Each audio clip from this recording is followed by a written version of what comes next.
I want to touch on this just a tad. I think Andy Reid already said, I know it was kind of probably after the game, so emotions were high, and maybe there's a discussion he needs to have even more with his family and with himself inward. But Jay Glazer before the game reported that Andy Reid said on the topic of retirement, it's a conversation that will be had after the season. I don't know. He's 64. You know, he doesn't seem like he's losing anything. He seems like he could still go for a long time. Um,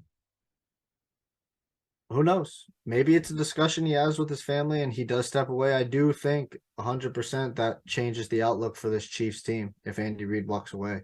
And if you don't think so, um, look at the Saints without Sean Payton. Look at the Bucks without Bruce Arians. I can keep going on and on and on. I mean, especially if it's later in the hiring process. Patrick Mahomes is a 27-year-old. Superstar would be an understatement of a word. Patrick Mahomes is one of the two greatest quarterbacks I have ever seen. And the other quarterback is Tom Brady.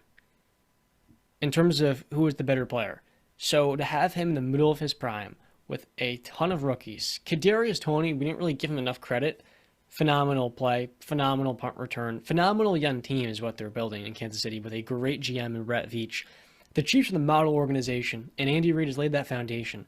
If he does retire, Eric Bieniemy would probably be promoted to that head coaching role. I don't know how big of a role he has in the play calling process, but he does have some. I feel like the Chiefs for a while now have kind of wanted to get rid of him, get him into another place where he hasn't gotten the head coaching opportunity. But now for Kansas City, you're looking at Andy Reid. I think Andy Reid is not only the best play designer in football, I think he has a real case of being the best coach currently, 24 years in. And he's now going to his 11th season if he does stay in Kansas City. It's been almost over a decade now, Yeah. which I doesn't mean, sound right. yeah, an incredible 180 from the career that he did have coming into Kansas City because Andy was always known as the guy who couldn't win the big game. Yeah. So a complete 180. I mean, him and Patrick Mahomes changed each other's lives, really. Yep. Mahomes came in and was a complete project. There were people like Chris Carter and even Shannon Sharp, who is now the biggest Mahomes boy, his nickname fan out there. You can go look it up. It's on YouTube of when Mahomes was drafted. Both were questionable. Now their question marks were valid. You know, Chris Carter and Shannon brought up. You know, I forget. Was he in the Pac-12, John? Right? Or big? What was he in? What At college? Texas Tech, what conference? I should I know that. forget. They said the conference and that conference is not known for its defenses and the quarterbacks producing and Big 12. um you know progressing in the NFL. So they had good solid points. But listen, both guys changed each other's careers. Andy Reid is now looked at. I mean, people are talking about him. Should he be in the one of the greatest coaches of all time conversation? This was 10 years ago. That wouldn't you'd be laughed at for that statement. Hmm. Uh, so yeah, I mean, yeah, with Sean Payton gone, John, I think you're 100% right. I think Andy Reid is the if not the best, he is literally right there. I can't think of another one right off the top of my head right now that's on his play calling level. I know McDaniels is incredible. His head coaching prowess is just not on Andy's level. Hmm. Um, but yeah, it's going to be interesting to see if Andy does walk away. I know I forget who freaking said it on ESPN, but somebody said this, and he made a good point, but I had a instant point to debate it back. They said you don't if you're Andy Reid, you cannot walk away from, like you said, Johnny, 27-year-old in the prime superstar talent like a Patrick Mahomes. You can't. And my argument would be you don't know the conversations that Andy is having at home. You know, maybe it's time. Maybe he wants to spend more time with his family and whatnot. That would be the only reason you would walk away is family. But it doesn't look like, he wants to out. It looks like he's having probably most fun of his entire career. I mean, we see the quotes after the games, the pizzas, the burger. I just love a good cheeseburger. How about them? Jeez. No, John, don't do that. Don't do that. That's disrespectful. No, I'm not mocking him. That's how they go. How about them cheese? No, I'm saying you're disrespecting the Cowboys because you know that's their saying. All right.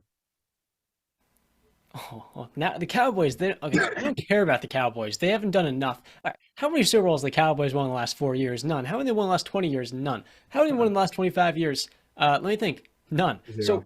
let's Yeah. give the Chiefs some credit here. If you win I that give many it Super credit. Bowls, if you go that many Listen, Super Bowls, how about those? I think it's how about those Chiefs. maybe it's how about them? Whoever, whatever it is. All I know is Andy Reid likes a good cheeseburger. All right, he does. He said it. Another thing though, too. Kelsey, 34 in October. No signs of slowing down, right? I mean, I'm not crazy. I have eyeballs that I can see things. Seventh straight season with 1,000 yards. Yeah, on track. You know, a lot of people are talking about him could be the greatest tight end of all time. But don't forget this, John, and I did forget. The AFC Championship game, he was a game time decision with his back. You just, 34 is 34. No signs of slowing down, but you never know when that wall is going to hit. So I'm hoping for the best for all these guys, and I think they are going to produce. I'm not going to predict that Travis Kelce is going to fall off a cliff, but you just never know in the NFL. That's all in sports, and you'd never know. Yeah, that's all I got to say on the NFL now.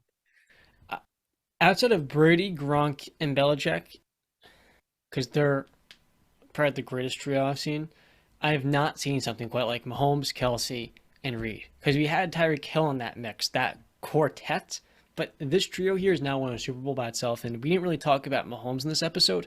Can we acknowledge the fact that Patrick Mahomes came back from down 10 points in the Super Bowl with one leg, and that wasn't even one of his 3 greatest comebacks in 5 years starting in the NFL? Think about how crazy that insane. is. It's insane. We know how great Mahomes is. We all know. I would say, the Dallas Cowboys of the 90s, Jimmy Johnson, Troy Aikman, Emmitt Smith, Michael Irvin. That's a pretty good trio. True. There's been some, but yeah. I was thinking of the tight end specifically, but yeah, I got what you're saying. Yeah, probably Shanahan, Elway, Sharp, and TD. mm-hmm. But the Chiefs they're on their way, man. They're on their way. They have a lot of work to do. A lot of work to do. Let's not get ahead of the curve. But they're exactly. On they the got right this track. young secondary. They've got these awesome linebackers. They've got a lot of work to do. Where?